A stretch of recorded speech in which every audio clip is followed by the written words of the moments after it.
जोहार, नमस्ते। अगर आपके परिजन या तो फिर आपके कोई भी रिश्तेदार बाहर के राज्यों में काम करने के लिए जाते हैं तो ये वीडियो आपके लिए है। पूरा सुनिएगा कि अगर आप बाहर किसी भी जगह पे जा रहे हैं तो किन किन दस्तावेज़ की ज़रूरत होती है, क्योंकि आधी अधूरी जानकारी के बाद कभी कुछ होने से काफ़ी सारा काम बाधित होता है और कुछ भी लाभ गाँव के लोग नहीं ले पाते हैं। ये सिमडेगा जिले का एक दूरस्थ गांव है जहां से एक परिवार के 4 लोग काम करने के लिए गोवा गए हुए थे। और ऐसे कितने ही गांव हैं जहां से परिवार के लगभग जितने भी वयस्क पुरुष होते हैं काम करने के लिए बाहर चले जाते हैं। और जिस तरह की वो लोग काम करने के लिए गए, और ये छोटी सी बच्ची है जिसके पिताजी की मृत्यु हाल ही में 3 सप्ताह हो रहा होगा, जिसकी मृत्यु कैंसर से हो गई। और इस बच्ची के दादाजी की मृत्यु गोवा में काम करने के समय तबीयत खराब हुई और उनके दादू भी चल बसे। ये कितना दुखद है कि जो मज़दूर परिवार हैं उनके साथ अलग अलग तरह की घटनाएं लगातार होती हैं। लेकिन यहाँ पे हम लोग को ये भी समझना है कि खुद जो मज़दूर वर्ग के लोग हैं, किसान वर्ग के लोग हैं और आदिवासी परिवार हैं, विशेष करके वो अपने लिए इंटाइटलमेंट्स लेने के लिए जो करना होता है उससे भी कितना दूर होते हैं, जिसकी वजह से परेशानी होती है। तो जिस तरह से मैंने इस वीडियो में दिखाया है कि एक परिवार के काफ़ी क्या चारों जो पुरुष सदस्य हैं उन लोग गोवा काम करने के लिए गए थे। और ऐसे में परिवार के जो मुखिया हैं वो किसी बीमारी से पीड़ित हो गए और एक क्लिनिक पे वो दिखाने के लिए गए और दुर्भाग्यवश उसकी उसी क्लिनिक में मौत हो गई जब वो इलाज के लिए गए थे। लेकिन उनको जब मृत्यु प्रमाण पत्र जो मिला है उसमें ना उस क्लिनिक का एड्रेस है, ना डॉक्टर का जो स्टाम्प मारा हुआ है, नाम लिखा हुआ है, उसमें कोई नंबर है, और ना उस पर्टिकुलर क्लिनिक का कोई एड्रेस है, जिसकी वजह से बस बॉडी सुपुर्द कर रहे हैं, उसका कागज़ उनको मिला और मृत्यु प्रमाण पत्र उनको अभी तक नहीं मिल पा रहा है, क्योंकि कौन सा वो क्या बोलते हैं उसको क्लिनिक था उसमें दिखाए वो नहीं जान रहे हैं। अब इसमें हम 2-3 बात आप लोगों को बताना चाहेंगे। आदिवासी परिवार से बिलोंग करते हैं, उनके साथ जो साथी वहाँ काम करने गए थे, मैंने उनको भी बोला कि मृत्यु प्रमाण पत्र के लिए हमारे जो साथी गोवा में काम करते हैं उनको हम डॉक्यूमेंट भेज दिए और बोले भी कि उनका कहीं से निर्गत हो जाए जहाँ दिखाए थे बोल करके, और नियमतः जहाँ डेथ हुआ है वही उसको निर्गत कर सकता है। लेकिन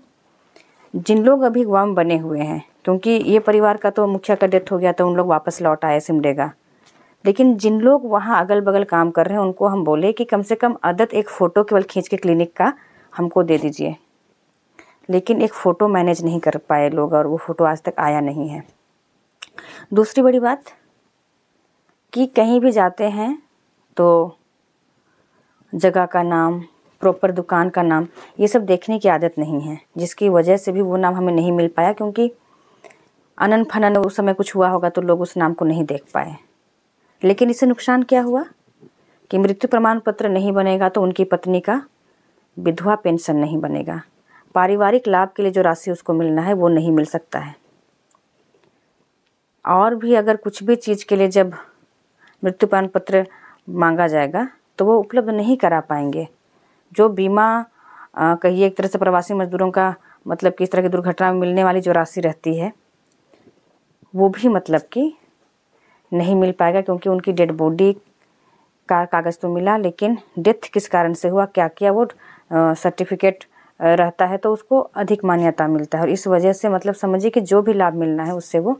वंचित हो जाएगी। और ये सिमडेगा का बात है नहीं कि कोई जा करके उसको बात कर देगा, ये हुआ गोवा का बात। तो इसलिए जो मज़दूर कहीं पर जाते हैं, मैं कितनी ही बार जिस भी मीटिंग में जाती हूँ वहाँ बार बार बोलती हूँ कि जहाँ जाते हैं, जिस इलाके में रहते हैं, वहाँ का थाना कौन सा पड़ता है, कौन सा जिला के अंदर आता है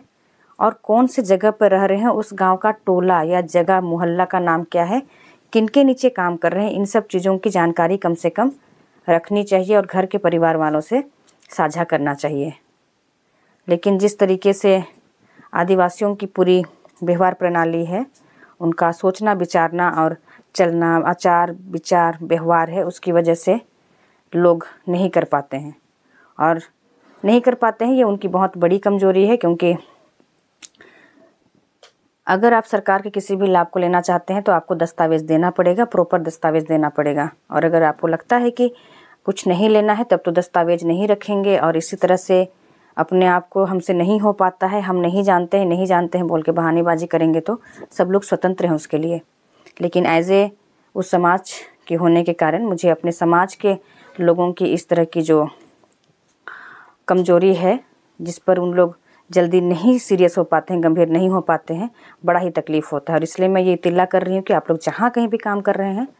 उस जगह का नाम, थाना, जिला, जिस सुपरवाइज़र के अंडर में काम कर रहे हैं, जिस कंपनी में काम कर रहे हैं, वो सब कम से कम